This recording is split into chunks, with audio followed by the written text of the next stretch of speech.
Are you having a tough time getting motivated or changing a habit? Or do you know someone who's stuck in a certain behavior or pattern that you hope to help with? Stay tuned, and I'm going to talk to you about the stages of change. And when we understand these stages, we can definitely help unlock motivation.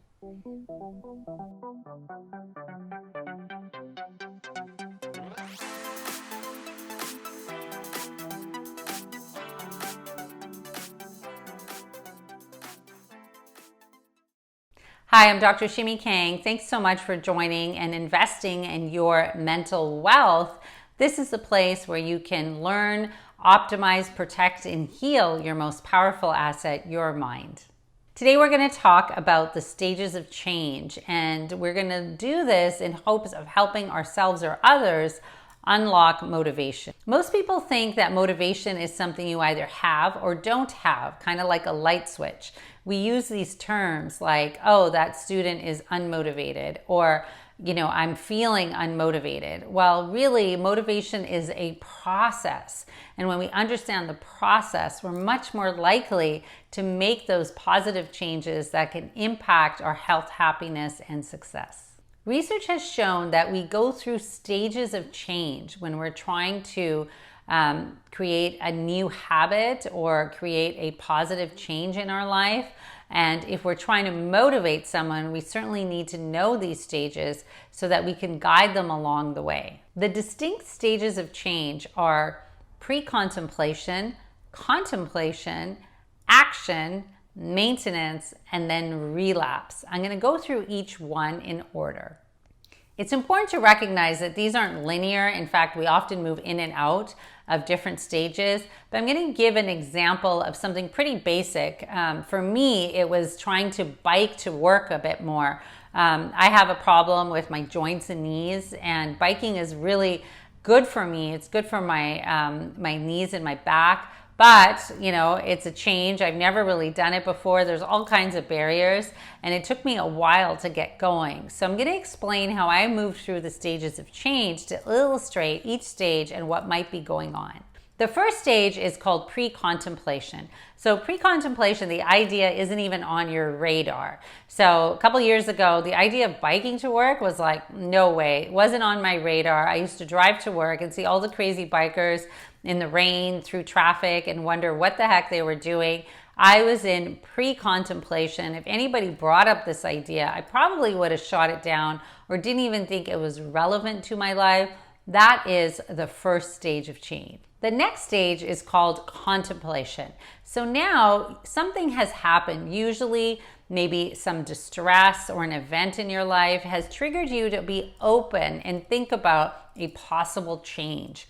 For me, it was when my knees got really bad. I was having a lot of trouble. They were swelling up. I couldn't do enough physio. It was just not enough, and I needed to find ways to help my body be strong in the middle of my very busy life. And physiotherapists and doctors and friends and people all started talking to me about biking to work and all the bike lanes. And I started to shift from pre-contemplation to contemplation. That's the second stage of change. The third stage of change is called preparation, and then that moves quickly into action. So this is where we actually take the step and try the change.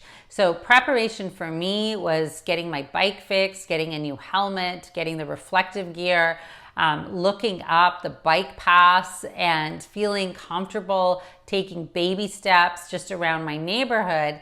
And then the action came when I actually started biking to work. Now that's a distinct stage of change. Now you're in action, you're doing it. It's a really important stage, of course, because you're meeting the goal. And it's important in this stage to evaluate the benefits of that goal. How has my life gotten better? But also evaluate the drawbacks. How has it gotten worse? So for me, it got better because I was able to exercise my knees. I was able to be outside, enjoy fresh air. I felt good that I wasn't polluting the environment. I was doing something positive in that way. But there were drawbacks in the sense it took me more time. I was anxious on the road. I didn't want to get hit by a car. By evaluating the benefits and drawbacks of the change, I was able to focus on the benefits, try to get more of them, and problem solve or minimize the drawbacks. We usually stay in action for a period of time, and then usually life happens. Old habits come back, or the weather changed and it got really rainy here in Vancouver, or my bike's tires got flat and I just didn't have time to fix them. But for whatever reason, we often go backwards and we go into relapse. That's the next stage of change. Relapse is really just about going back to old habits. Now, a lot of people get pretty upset at relapse, but really, relapse is a natural part of motivation and change. And relapse just means we have to step back and reevaluate the reasons that we made the change, understand it's part of the process, and not get too down on it. The average person cycles through these stages of changes for practically any behavioral change. Research studies show that for something pretty significant, let's say like smoking or wanting to quit smoking, an individual will cycle through this 7 times before they're actually able to stay in action. So it's okay if you try something, you have an intention, you have a goal, and then it doesn't last. It's part of the process. By understanding the stages of change, we can be more thoughtful with each other and ourselves. We can be more compassionate, less judgmental. I really tell parents and teachers and educators, or anyone working, particularly with young people, ask them what stage they're in about the task. We adults, we're in action with the young people in our lives. We're in action for them to learn and play soccer and do their homework, but they may be in pre-contemplation or contemplation. So by having this conversation, whether it's with a family member or in the workplace, if you're a boss or a colleague, you might be in action for an idea or protocol that you've worked on, but your company or peers may be in pre-contemplation or contemplation, and that can explain some of the resistance. It's a really helpful tool to understand where everyone's at. And then there are specific strategies that we know and that are proven that can help people move along closer to action. I talk a lot about the stages of change, and I designed my 6-step plan for resetting our technology use around these in my book, The Tech Solution.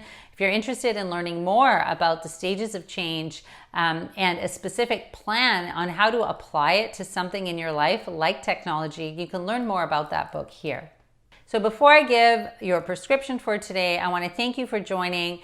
I hope you enjoyed today's episode. Please leave your comments about behaviors that you've experienced, that you tried to change, stages you may have gone through. It's wonderful to learn from each other. Don't forget to subscribe. Today's prescription is to understand that change is a process, that there are stages of change, written them out here for you to see. These are true for everyone in the world, regardless of who they are. When we are thinking of motivation and change, we go through different stages. They are not linear. We cycle in and out. I hope this information was helpful for you today.